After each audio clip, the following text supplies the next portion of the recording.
Alors nous sommes arrivés d'Af Kouf Yud Aleph de Baba Kama pour le lundi 16 Elul al-Hamim.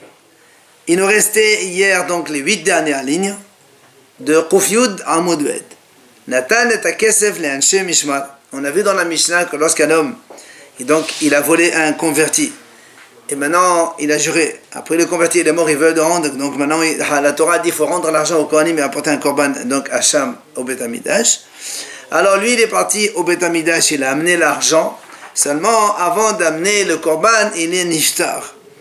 Alors on a dit dans la Mishnah que même s'il est niftar, les orphelins ne peuvent plus aller reprendre, récupérer l'argent chez les Kohanim, parce que quand on donne au Kohen, on ne peut pas faire sortir. Alors là, de là on apprend que quoi? Que l'argent, il pardonne la moitié de la faute. Pourquoi? Parce que parce que si tu dis que l'argent, il ne pardonne rien du tout, j'aurais dit qu'il faut donc les héritiers récupèrent l'argent de leur père. Si l'argent qu'il a donné ne pardonne rien, pourquoi les Kohanim ils le prennent? Pour rien. Et donc il faut que les héritiers, ses enfants, ils le reprennent. Mais comme la Mishnah l'a dit non, alors ça pardonne à moitié. Maïtama, comme elle a dit la Gemara, ça veut dire que le voleur, quand il a donné l'argent, il n'a pas donné dans l'intention qu'il n'y a pas de pardon. Parce que s'il n'y a pas de pardon, il ne va pas donner l'argent. Donc, mashma que l'argent pardonne la moitié de la faute. Et pourquoi moitié? Pourquoi pas toute? Parce qu'il manque le korban Hacham. Il n'y a pas. Parce que et le korban Hacham. Donc, il y a la moitié de la kapara, c'est faite par l'argent. Et l'autre, c'est la mort qui finit. Alors, la Gemara pose une question. Et la merata, si tu dis que c'est comme ça, hatat se met au be'aleha. Pour les Honin. T'es pour les Honin. Nous, on sait que si un homme il a fait une faute pour laquelle il doit porter un korban hatat, il achète le korban hatat, il voyage vers le Beth Amikdash, en route il meurt. Nous on sait que ce korban hatat, ça s'appelle hatat shemet obe'aleh, hatat dont les propriétaires sont morts. Là-bas on a vu, donc il y a un principe qui dit il y a 5 hataot méthod. On laisse mourir la bête. Alors il lui dit pourquoi? T'es pour les Honin? Ben, on fait la même chose que chez nous. Le monsieur quand il a acheté l'animal pour korban hatat, il n'a pas acheté dans l'intention de laisser mourir l'animal. Lui, il a acheté pour se faire pardonner. Au moins, pardonne-lui la faute. T'es pour les laholines, elle doit sortir donc en dehors. Amr Lagma répond, elle dit non. Pourquoi? Il dit ça, c'est halakha le Moshe Messina, tu peux rien faire. C'est Moshe qui nous a appris. C'est vrai, par la logique, on aurait dit la même chose que chez nous. Mais Moshe Rabbeinu a dit non. Il a dit hatat shemet be'aleh tamut. Alors on pose la même question avec Hacham. Et la me'ata Hacham shemet be'aleh pour les Honin d'adata d'echil afreché. On a dit la même chose pour korban Hacham. Nous on sait que quand un homme il a hayev en korban Hacham, il achète le korban, il va l'amener au Beth Amidash, en route il meurt. Hacham, on a dit là-bas, kol mash be'hatat meta. Dans le Hacham, c'est-à-dire on laisse l'animal paître jusqu'à ce qu'il ait un défaut et après on le vend et on achète avec l'argent du korbanot, on l'amène au Beth Amidash quand il est inoccupé, ce qu'on appelle Kaïd Samsbeah. Alors il m'a dit la même chose, la même question que chez nous. Pourquoi tu veux que l'animal on le laisse comme ça? Le monsieur qui a acheté le korban Hacham, c'est dans l'intention de l'amener en korban. Maintenant qu'il est mort, eh ben, il le récupère, il devient hol, puisque c'est pas dans l'intention de le laisser comme ça pour rien qu'il a acheté. Alors il répond la même réponse. Hacham nami el chetag medela. Ça aussi c'est une halakha le Moshe Messinai. Moshe Rabbeinu nous a appris kol shebahatat meta be'hacham ro'a.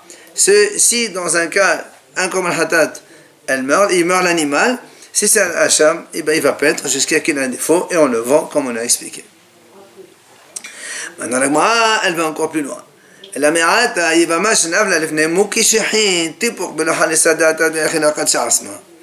on sait quand une femme elle est mariée avec un homme et ce monsieur il meurt et ils n'ont pas d'enfant, elle doit faire yiboum avec le frère de ce monsieur. Il dit lorsque ce frère, le monsieur qui est mort, le mari, il a un frère mouké shehin, c'est-à-dire atteint de lèpre, d'ulcération, d'accord, de grosses maladies. Et maintenant que la femme elle tombe devant celui-là, elle n'a pas envie de faire yiboum avec celui-là, on ne peut pas faire Iboum avec un type pareil. Donc, elle devrait même sortir, Belo Halitza, même sans Halitza. Pourquoi? On va dire la même chose. Cet homme, quand elle s'est mariée avec son premier mari, elle n'a jamais eu l'intention, au cas où il meurt, de reprendre ce frère-là qui est un peu donc, bizarre puisqu'il est tellement malade. Alors pourquoi on dit quand même, il faut Halitza, hein? Donc elle n'a pas fait Kedushin dans cette intention. Alors là, la Gemara répond, il dit non. La Gemara dit non parce que nous on sait que une femme, elle accepterait n'importe quel mari pourvu qu'elle ne reste pas seule.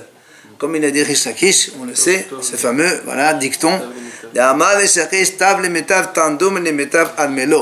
Il vaut mieux pour la femme de rester à deux plutôt que de rester seule. Et donc, elle prend n'importe quoi.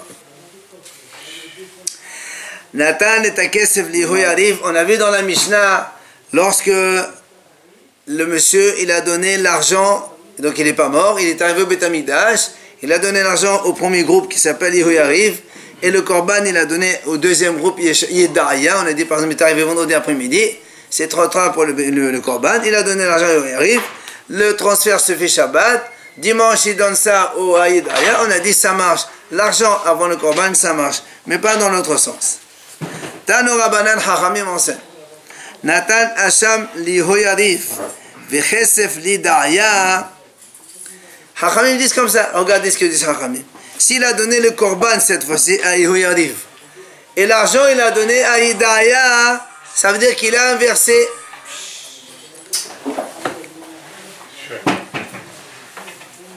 D'accord? Donc s'il a donné le korban avant au premier groupe et l'argent au deuxième, il y a Hazir, Kesef, Esel Hacham, de Rabbi Yehuda. Selon Rabbi Yehuda, il dit qu'est-ce qu'on fait? Kesef, il va Esel Hacham. C'est-à-dire, Yidaya, l'argent qu'il a, il doit le donner à Yoyariv parce que c'est lui qui a le korban. Ça, c'est Rabbi Yehuda. Hachamim Omrim, il y a Hazir Hacham, Esel Kesef. Hachamim disent non, c'est Yoyariv qui a le korban. Et le donne au Haïdaya qui a l'argent. Vous avez vu? Non. Donc on a...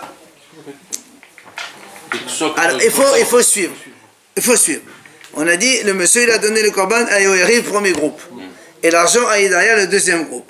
Rabbi Yehuda dit, eh bien, le deuxième groupe qui a l'argent, il doit donner l'argent à Yoyari, le premier groupe qui a le korban. Puisque c'est le korban qui compte. Hachamim disent non. C'est ceux qui ont le korban, ils donnent l'argent le korban à celui qui a l'argent. On va expliquer. Oui. Yehoyada, il est fini ça, cette semaine. Yehoyariv. Yehoyariv, elle est finie cette semaine. Et alors moi dit. Moi explique. Comment ça s'est passé? Elima de Hevli Hasham Yehoyariv b'mishmato de Yehoyariv. V'chesem l'Hidaya b'mishmato de Hidaya. Zezacha b'shelo v'zezacha b'shelo. La Gemara dit, je comprends pas comment ça s'est passé. S'il a donné le korban à Yoyariv dans la semaine où Yoyariv était de fonction, et après il a donné l'argent à Hidaya dans la semaine où Hidaya était aussi de fonction, alors Zezacha Beshelo, chacun il garde le sien. Pourquoi tu veux Rabbi Yehuda, pourquoi il a dit Hidaya qui a eu l'argent, il le donne à Yoyariv? S'il est venu, il m'a donné l'argent pendant que j'étais de fonction, pourquoi tu veux que je donne l'argent à quelqu'un d'autre? Alors, là-bas, il vient, Rabbi, il explique, il dit non. Ici, Achab Ma'asrenan, Diariv Hacham le Hoyariv, Bimeshmato de Hoyariv, Vechesem le Daya, Bimeshmato de Hoyariv. Il dit en fait, ici, ce qui s'est passé, c'est que lui, il a donné le korban à Hoyariv dans la garde de la semaine de Hoyariv. Mais, la même semaine où Hoyariv était de fonction, il est parti, il a donné l'argent à Hidaya, qui n'était pas en fonction. Alors, Rabbi Yehuda Savar,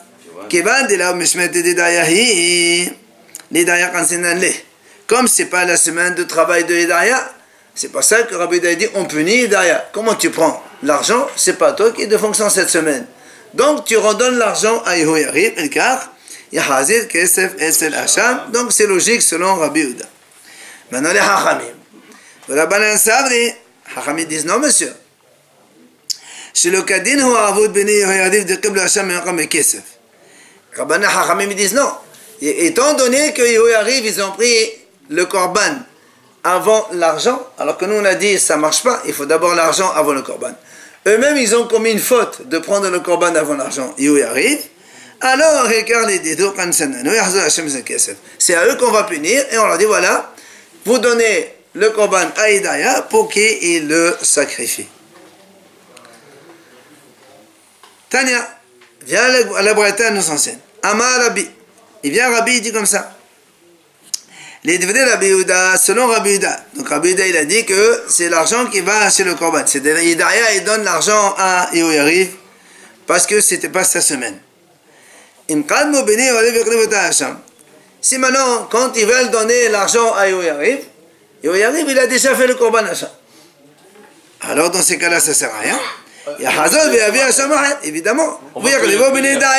Maintenant, le monsieur, puisqu'il a porté un korban Hachem avant l'argent, et qu'il a été déjà sacrifié, donc ça compte pour du beurre, et maintenant, comme l'argent il est chez Hidaya, il apporte un autre korban Hachem, il le donne à Hidaya. On va punir le monsieur. C'est normal, il a donné parce que c'est lui qui a fait la faute. Il faut pour prendre l'argent aussi. Mais, tu as demandé un korban, les autres ils l'ont fait, c'est pas de leur faute. Il n'y a pas. Attention à qui tu donnes.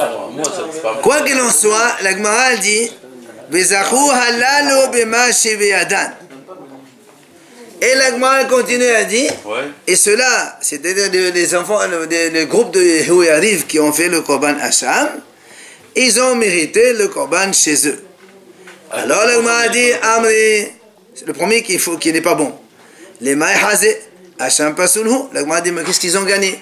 Le korban il est faux, il est pas soul.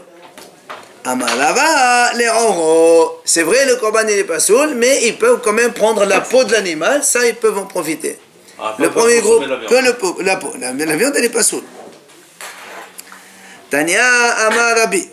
Et notre Braïta dit, Amar Rabbi, les devenus Rabbi Yehuda, selon Rabbi Yehuda maintenant, In Kayam Hacham, il y a Hazir Hacham et c'est le Kesef. Si le Hacham il est encore vivant, alors il arrive, il donne le Hacham à Hidaya qui ont l'argent. D'accord? Alors la Gemara s'étonne tout de suite. Comment tu dis ça? Nous on a vu tout à l'heure, Rabbi Yehuda c'est lui qui a dit, au contraire, c'est l'argent qui va chez le korban. Et comment maintenant Rabbi Yehuda dit, le korban il va chez l'argent? Donc c'est contradictoire. Alors qu'est-ce que répond la Gemara? Tu sais ici pourquoi Rabbi Yehuda il a dit l'argent il va chez le korban qui rend des nafak meshmato de velo tvao. Il a dit, on parle ici dans le cas où la semaine de Yehoyariv elle est terminée. D'accord? Et comme elle est terminée et que Yehoyariv il n'a pas été réclamé l'argent chez Hidaya, alors il lui pardonne. C'est pour ça qu'il lui amène le Hacham chez lui. C'est pour ça que Rabbi Yehuda il a dit le Hacham il va chez le Kesef. Tania Idach. Maintenant il y a une autre braïta qui dit Amar Rabbi, il a dit Rabbi, les deux de Rabbi Yehuda, Im Kayam Hacham, Yahazor Kesef et c'est l'Hacham.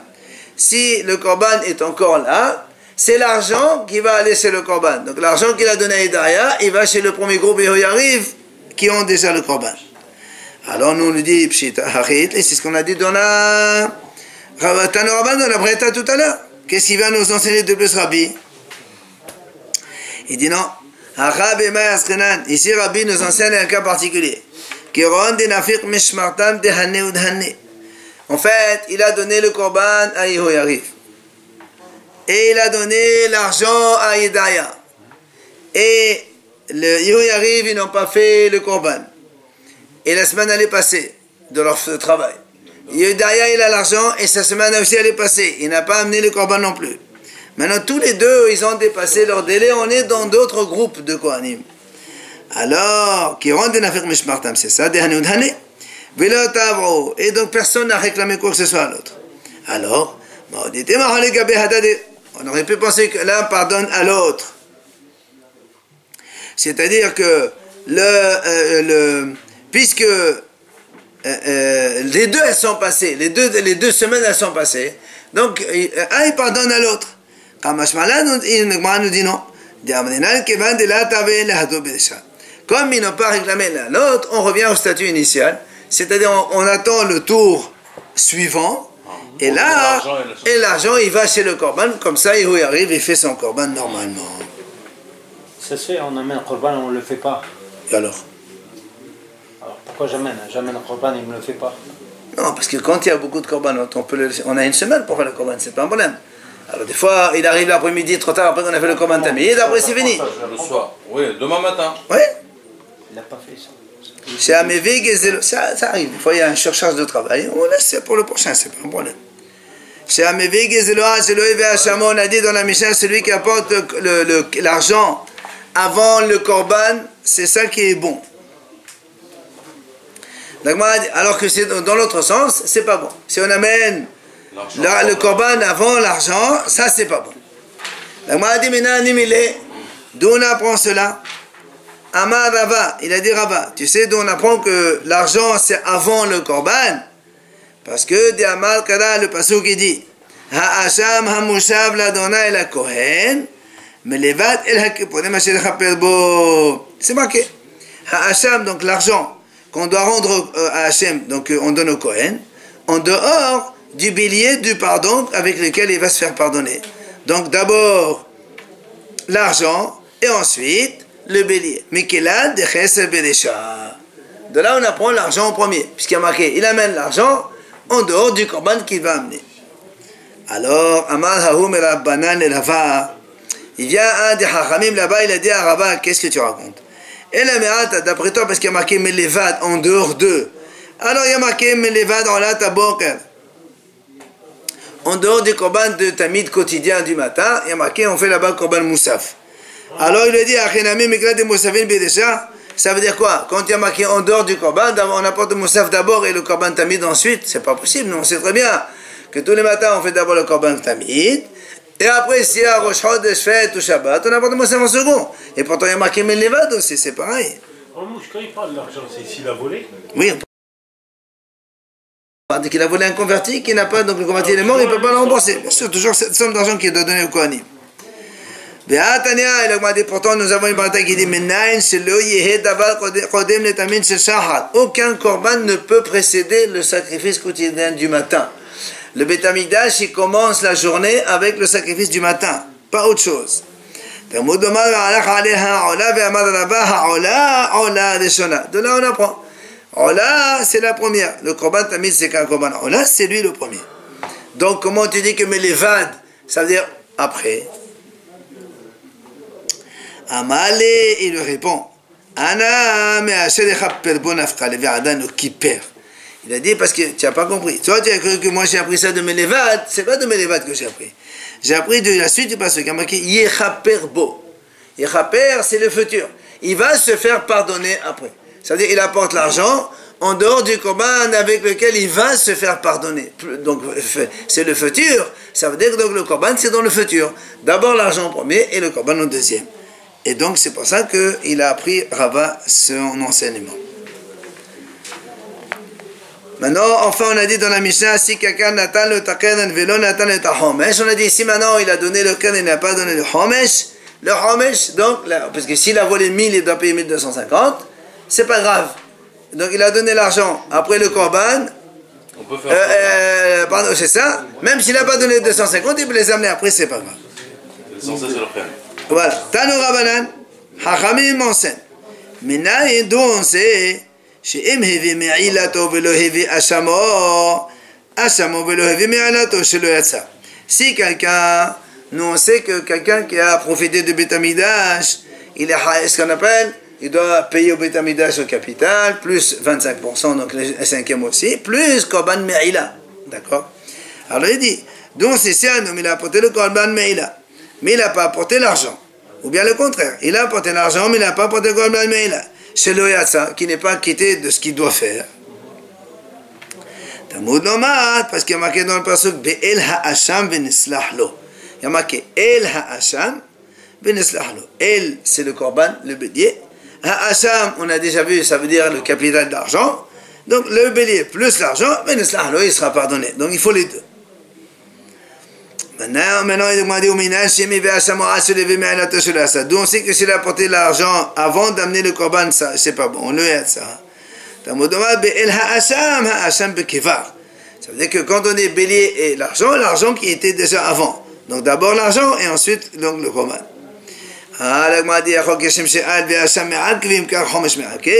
Tu vas me dire dans ces cas-là, si le korban il est important, si le capital c'est important, alors le homesh aussi, s'il n'amène pas c'est important et ça empêcherait l'acquittement de son devoir, de son pardon. Il y a marqué dans la Torah, le bélier plus le capital, ça pardonne. Ça veut dire les 25%, le cinquième, ça n'a rien à voir.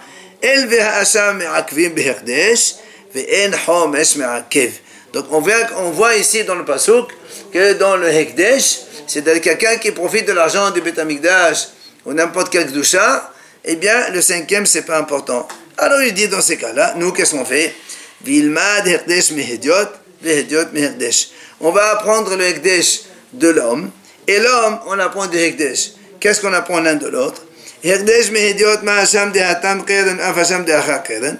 On a déjà appris hier que le mot Hacham qui a marqué dans Gezel la guerre, on a appris dans le pasuk c'est le capital d'argent. Donc dans le Hekdesh, le mot Hacham c'est aussi le capital d'argent. Et comme Vehetiot Mehekdesh, maintenant on apprend le Hediot, l'homme du Hekdesh. Ma Hekdesh en Homesh Me'akev, Av Hediot Namin Homesh. De la même façon que le Hekdesh, le cinquième c'est pas Me'akev, même si tu l'amènes pas, tu l'amènes après, c'est pas grave.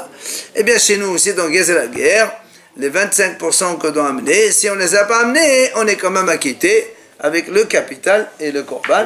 Après, bien sûr, il doit les amener quand même, mais ça n'empêche pas, il est déjà acquitté, pardonné. S'ils ne l'amènent pas, il n'est pas acquitté. La famille. Il n'est pas me'akev, mais il doit de l'argent. Sa faute, elle est pardonnée, mais il doit de l'argent. Évidemment. Il rentre dans une autre faute. Nouvelle Mishnah, Hagozel Oma'achil et Banav. La Mishnah nous apprend ici. Un homme, il a volé quelque chose. Quand il a volé, par exemple, il a volé 10 kilos de blé, il les a amenés à la maison, il les a fait manger à ses enfants. il a volé quelque chose, il a donné à manger. Il a donné à manger à ses enfants, et après il est mort. Est-ce que les enfants doivent rembourser? La Mishnah va nous dire non. Ou bien, c'est-à-dire il a volé 10 kilos de blé, il les a amenés à la maison, et il est mort. Les enfants, ptorim meneshalem, ils sont dispensés de rembourser. D'accord? Les héritiers, hein? Même s'il y a les 10 kilos devant lui. Oui, pour l'instant, on dit ça. Pour l'instant, la Mishnah, elle dit, hein? Ils n'ont pas touché. Non, soit ils les ont mangés, soit ils sont devant eux. La Mishnah nous enseigne que ils ne remboursent pas les orphelins. Là, il a volé, parce que au converti, il a la même chose. Non, on ne parle pas de convertir, on parle Non, d'un mais la même juif. chose qu'on a vu hier, il doit rembourser. Ah, c'est non. Et là, il rembourse. Mais là, c'est pas les orphelins qui ont volé, les pauvres. C'est leur père qui a volé. Moi, j'ai aucun problème. Moi, j'ai rien fait. Je trouve du manger à la maison, je mange. Et tu sais que c'est volé. Et alors, les enfants, ils n'ont pas. Je dois le rendre pour honorer leur la mémoire. Ah non, laisse tomber la mémoire. Après, on verra. On verra pour le kavod, on verra autre chose. Maintenant, la Mishnah dit, la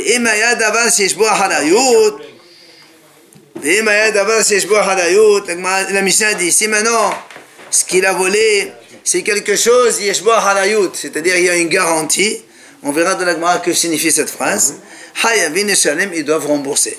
Si on prend le sens simple du Adava Sheshbah Hadayut, c'est des terrains. Il a volé un terrain, le père il est mort, les enfants doivent rembourser. Gemara. Amar Rav Hasda. C'est quoi la différence entre manger, il les laisse à la table ou des terrains? Ah, parce que c'est les terrains, on va voir, c'est quelque chose de Meshourbad. Il est toujours Meshourbad chez les orphelins. C'est quelqu'un qui vole et qui laisse des terrains chez les orphelins, on peut récupérer le vol chez les orphelins à partir des terrains. Mais quand c'est des biens immobiliers, l'argent, on ne récupère pas chez les orphelins. Et celui-là, manger, nos enfants manger déjà. On peut récupérer. C'est ça la caution au début, s'il y a une caution, s'il y a... Oui, on va voir un peu comment on comprend cette phrase dans la Mishnah, parce que on va voir le mahlok de Hachamim. On va voir. Mara. Amar Rav Hasda. Gazal, un homme, il a volé quelque chose. Par exemple, il a volé, je sais pas moi, quelque chose. On va dire un cachot de fruits. Puisqu'il a pris de force comme ça, c'est Gezel, c'est pas Gneva en cachette. Donc le propriétaire, il le connaît. Il n'a pas désespéré. Il a dit, eh ben, je vais l'amener, je vais essayer d'amener des gens pour le frapper, comme ça il me rembourse, ou bien je l'amène au tribunal. Je connais. Qu'est-ce qui se passe? Alors, prenons le cas. Réhouven, il a volé une caisse donc, par un vol à l'arraché, une caisse chez le fruit primeur. Il l'a amené chez lui à la maison. Dans la nuit, il est venu quelqu'un, il a mangé tout. Quelqu'un d'autre, il est venu, il a mangé. Il est mort ou pas? Non, non, ils sont vivants tous les deux. La Gemara dit, Rav Hazda dit, puisque les Bayalim n'ont pas désespéré, d'accord? Alors, le propriétaire, le fruit primeur, il a le droit d'aller réclamer le cajot, soit au voleur qui lui a volé, soit à celui qui a mangé. Il peut l'un ou l'autre, comme il veut. Il a le choix. La Gemara dit, maintenant, quelle est la raison? Parce que tant que les propriétaires n'ont pas désespéré, le cajot leur appartient, donc que le monsieur il est volé ou qu'un autre il est mangé, c'est toujours, ça lui appartient à lui, donc il peut aller le réclamer ou l'un ou l'autre de façon donc indifférente. C'est là où la Gemara va poser une question. Ah, la Gemara dit pourtant dans notre Mishnah Atnan, on a dit dans notre Mishnah, un père il a volé, il a fait manger ses enfants. Toi tu as dit dans la Mishnah pas tour de payer. Selon ce il vient de dire Rav Hazda, au contraire, le Baal Habayit, il peut aller réclamer soit au père, mais le père il est mort, il peut aller réclamer chez les orphelins, puisque tous les deux. C'est pas le même cas, là, l'orphelin et homme. Qu'est-ce que ça change? Qu'est-ce que ça change? On les laisse tranquilles, les orphelins. Non, il a mangé. Tu vois, tu viens de me dire maintenant, si les propriétaires n'ont pas désespéré, là, le cajot, il appartient toujours au propriétaire. Donc, je peux aller chez le mort, je ne peux pas aller parce qu'il est mort, je vais chez les orphelins, puisque je peux réclamer de l'un ou de l'autre. Alors, je peux aller chez les orphelins, pourquoi tu me dis que les orphelins ne payent pas? Mais quand il est mort, il est peut-être désespéré, donc, le type. Alors, c'est la réponse. Rav Hazda. Rav Hazda, il dit non. Ici, quand on a dit, il veut, la Mishnah qui a dit, pas tout, parce que le propriétaire, il a déjà désespéré quand le père, il a volé. C'est pour ça que quand après le père meurt, les enfants ne payent pas. S'il ne désespère pas. S'il ne désespère pas, effectivement, c'est ça la réponse d'un phrase. Il peut aller réclamer aux deux. Elle ramène de nouveau la Mishnah. Pour le fruit, c'est une chose, et pour le terrain, c'est une autre. Donc, non, les terrains, on ne parle pas. On parle des terrains doucement. Et la Gemara dit, si maintenant le père, il a volé donc, 10 kilos de blé, et il les a mis à la maison, chez ses enfants, après lui, il est mort, donc du coup, la propriété, qui devient propriétaire de ce blé-là, c'est les enfants, d'accord? On a dit quand même, les enfants, patour, ils sont dispensés de rembourser. Amar Rami Barhama. Rami Barhama, il dit, Zotomeret, de là on déduit que, ça veut dire l'héritier, dans notre cas, il a le même statut qu'un acheteur. Ça veut dire quoi? Nous, on sait, quand est-ce qu'un homme, il acquiert un objet volé? Moi, je vole un objet, d'accord? Même si le Baal Habayit Mityaesh, d'accord? Même s'il est Mityaesh, j'ai quand même, donc je dois le rembourser quand même. Mais si maintenant, je le donne à quelqu'un d'autre, donc il y a ce qu'on appelle Yehush, désespoir du propriétaire, plus chez nous il y a des shoots, transfert de propriété. Là, il y a Kinyan. Quand je donne, je transfère, ça veut dire j'ai pris. Oui, mais je te donne à quelqu'un d'autre. Oui, donc il y a un désespoir du propriétaire, plus chez nous, changement de propriétaire, ici. Et là, c'est Roné. C'est pour ça qu'il vient Rami Barhama et dit, si on dit que les enfants ne payent pas, ça veut dire que les enfants, ils ont statut de acheteur. Deuxième, donc, parce que si c'était des héritiers, donc le père et les enfants, c'est le même shoot. Alors même qu'il n'est pas mort, le père. Alors même, non, au contraire, même s'il est mort, ils doivent rembourser, parce qu'il n'y a que, même il n'y a que Yehush. Oui, donc, mais étant donné que tu me dis ici qu'ils ne payent pas, ça veut dire que les orphelins, ils ont statut de acheteur. C'est comme si qu'ils ont acheté le bien de leur père dans l'héritage, enfin, ils ont acheté cet héritage. Du coup, il y a désespoir du premier propriétaire, chez qui le papa il a volé. Maintenant, il y a transfert de domaine de propriété, donc du père vers les enfants, alors ça marche. Je ne sais pas s'il y a recel, s'ils savent voler, si... Non, bien sûr, un voleur d'un voleur, bien sûr, c'est une sorte de... C'est pas un recel, parce qu'encore une fois, les orphelins ne sont pas tenus de rembourser ce que leur père vole. Leur statut de nouveau propriétaire, parcelle. Non. Mais ils n'ont rien fait eux. Ils n'ont rien fait. Ils n'ont pas volé. Le père est mort. Ils sont des héritiers. Justement, la discussion elle est, est-ce qu'un héritier, il intervient en tant qu'héritier, propriétaire direct de la chose, ou bien par un transfert de propriétaire. Ça, c'est l'ami Barhamal qui dit ça. Rava Amar, Reshut Yoresh, là où Kashut Okahadami. Rava, il a dit non. Rava, il dit non. Un héritier, c'est pas comme un acheteur. Un héritier, c'est un héritier. C'est comme le père. C'est comme le père.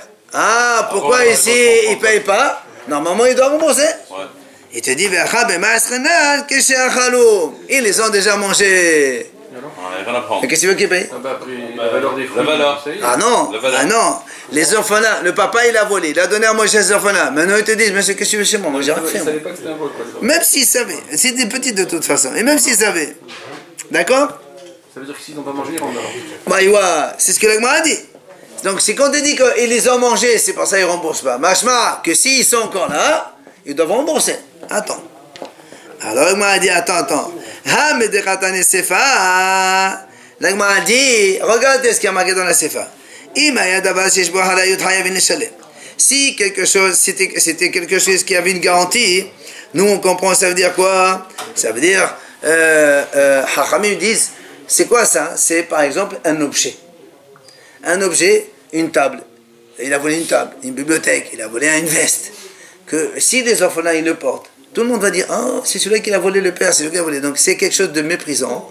Alors on dit ça, ils doivent rembourser. Donc, l'Agma a dit, donc, tu vois bien que si tu me dis qu'on parle dans la Sefa d'un cas où le vol il est encore existant, machma que la Risha aussi elle parle que le vol existait. Comment toi tu me dis ils les ont mangés? C'est pas vrai. D'accord? Donc la réponse que tu m'as donnée comme quoi ils les ont mangés, ça tient pas. Amalach Rava, il vient Rava etino hachicha. Voilà comment il faut comprendre la Mishnah. Il dit, le Ahalayut Nechassim, c'est pas comme on a compris nous, qu'il leur a laissé une veste, c'est pas ça du tout. Il dit, si le père, en vérité, il a volé 10 kilos de blé, il a donné à ses orphelins, maintenant, il leur a laissé aussi des terrains en héritage, alors là, le propriétaire, il peut venir réclamer l'objet volé en prenant des terrains. Et là, on peut prendre des terrains chez les orphelins. C'est ça qu'il dit. D'accord? Alors, l'Agma a dit, mais pourtant, pourtant, nous, on a vu que Rabbi, il a enseigné à Rabbi Shimon, son fils, voilà,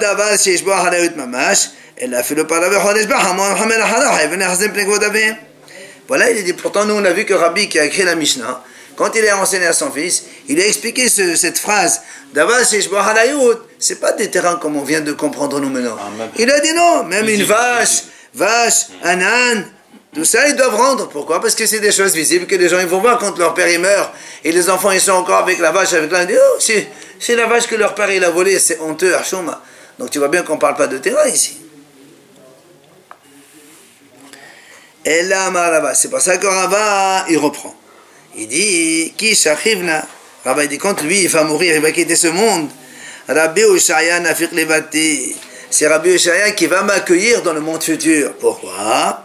Parce que parce que moi je vais répondre à cette Mishnah selon son enseignement et ça marche très bien. Comment?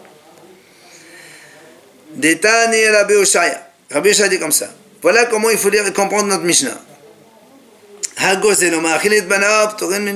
Premier cas. Un voleur, il a volé de la nourriture, il a donné à manger à ses enfants, comme la nourriture n'existe plus, les enfants ils sont pas tous de payer. Deuxième cas. Il a laissé devant eux un objet existant, donc une vache ou autre chose qui existe encore. Là, les orphelins, ils doivent rembourser. C'est l'objet volé, ça, ou c'est la... L'objet volé. Ah, c'est L'objet volé. La vache volée ou l'âne volé. Maintenant, s'ils ont le moyen de payer, ils payent. Non, là on parle que l'objet il est encore existant. Il a volé, ils l'ont mangé. S'ils l'ont pas, non, s'ils l'ont mangé, oui, ils payent pas. Ils ont des terrains. Non, il a changé. On va transformer l'explication de la Mishnah. Si maintenant l'objet volé n'existe plus, par exemple, donc il a été mangé ou autre chose, d'accord? Alors, Pétorin n'y paye pas. La vache, il fait la chita, il la mange, Voilà. Seulement après il finit.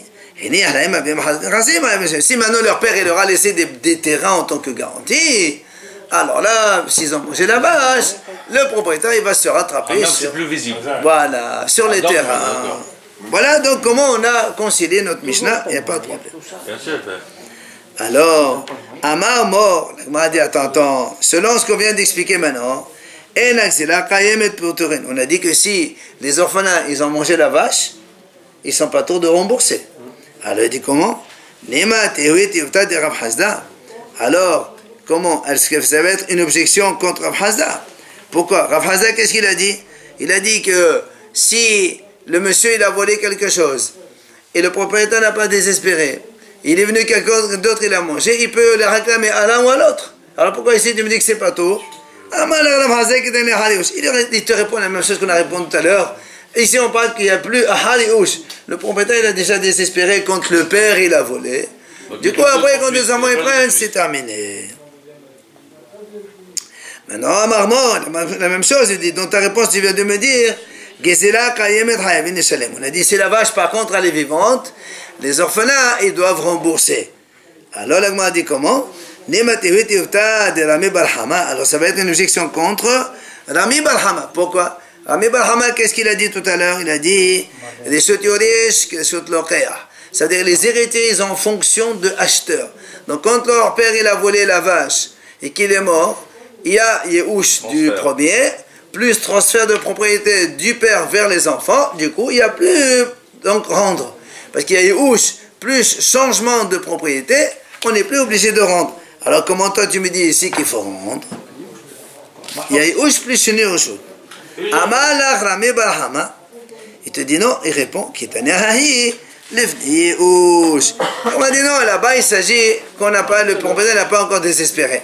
Donc évidemment c'est pour ça qu'il doit rendre, ça va dessus. Mais les enfants ne sont pas considérés comme voleurs là? Pas du tout. Imagine c'est des gamins de 10 ans.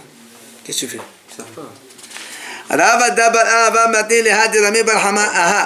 Ravada, il enseigne ce qu'il a dit Rami Barhama à propos justement de Sheni Reshut avec le corps, à propos d'un autre sujet. Lequel? On a vu ça déjà. Si le père, il faisait des prêts par intérêt, chez des juifs, c'est assourd, il prenait des intérêts. Imagine, il a gagné 2000, 3000 euros, comme ça.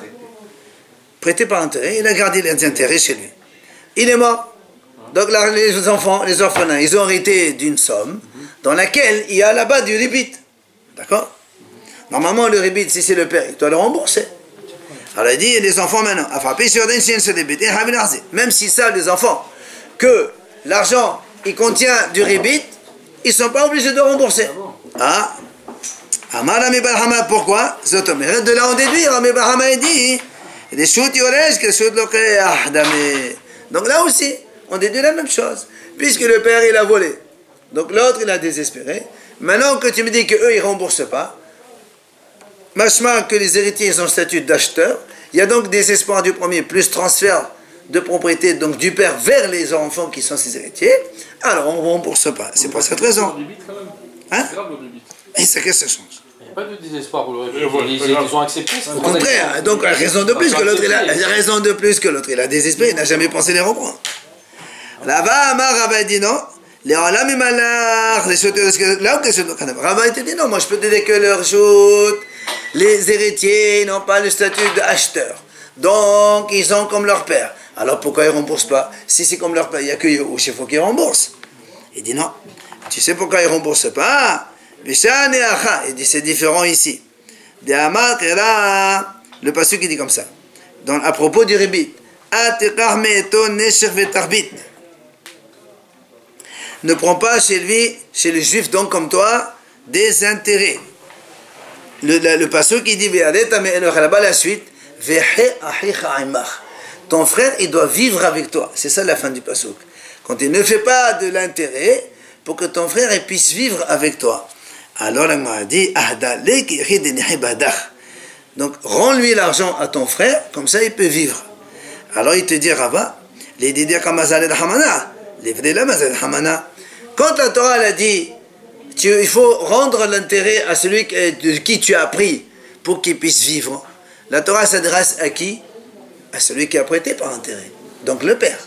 Maintenant que le père il est mort, les enfants, ils n'ont pas le commandement de la Torah que ton frère vive avec toi, ils n'ont rien fait eux. C'est pour ça qu'ils ne remboursent pas. Quand est-ce que la Torah a dit qu'il faut rembourser les intérêts? Pour que le frère il vive avec toi. Avec toi, toi qui lui as pris les intérêts, tu le rembourses. Mais ici les enfants, ils n'ont rien pris. Alors ils peuvent prendre les intérêts, ils ne le remboursent pas. On ne peut pas donner la même réponse pour le vol. Comment la même réponse? Pour les Il n'y a enfants. pas marqué Non, ça Vehayha. veut dire c'est les enfants, ça veut dire c'est le père qui a volé, c'est pas lui. Pas l'enfant. Non mais attends, mais Rava il a dit, ah non, Rava il a dit, c'est pas le Réa, c'est Ayoresh. Donc les enfants et le papa c'est la même chose, donc ils doivent rembourser. Il lui dit, alors comment la Mishnah dit rembourse pas hein? Il dit, parce que c'est ça, dans l'intérêt c'est ça.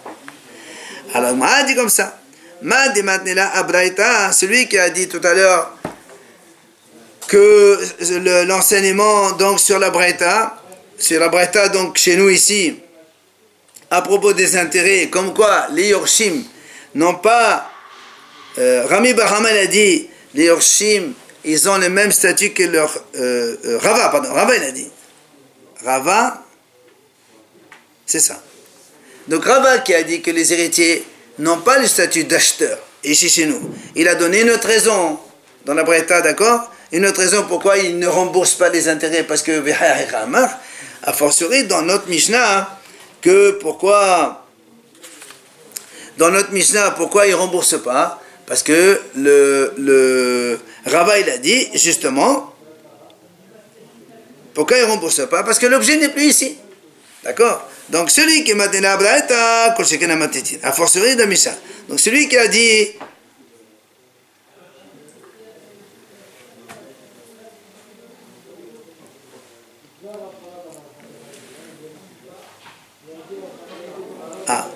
il dit non, la Gemara dit en fait, voilà, c'est ça. On parle de Rami Balhama. Alors revenons. Rami Balhama, il a dit quoi? Il a dit ici que les héritiers, ils ont le statut d'acheteur. D'accord? Donc si tu dis que les héritiers, ils ont le statut d'acheteur dans les rébites, donc quand ils ont pris de leur père les intérêts, il y a transfert, c'est pour ça qu'ils ne rendent pas. A fortiori, la Mishnah. Pourquoi a fortiori la Mishnah? Parce que la Mishnah, on parle que l'objet, il existe encore, et l'objet existe encore, et tu sais pourquoi donc ils ne remboursent pas? Parce que c'est comme des acheteurs, donc justement les orphelins, comme ce sont des acheteurs, alors il y a chez nous Rishut. Mais celui qui dit,